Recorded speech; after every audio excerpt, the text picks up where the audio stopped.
nga 1 janari 2026 do të rritet dhe paga minimale për 307.850 punonjës, të cilët do të marrin shumën e premtuar 500 euro,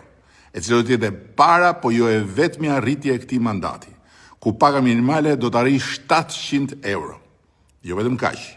po siç e kemi premtuar, qeveria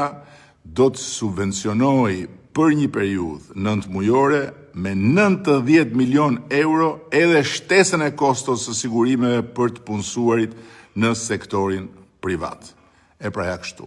fiks kështu, ky jam unë dhe këta jemi ne.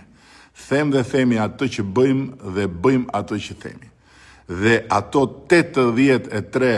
mandate që ju na dhat për të qeverisur Shqipërinë në mandatin e 4 dhe për ta ulur në tryezën e Bashkimit Evropian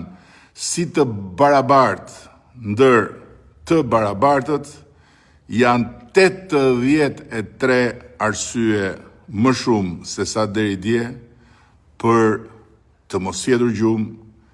për të punuar pa pushim dhe për t'ju kthyer ju me të gjithë pasionin, vullnetin, këmbguljen, durimin dhe dashurinë e mundshme,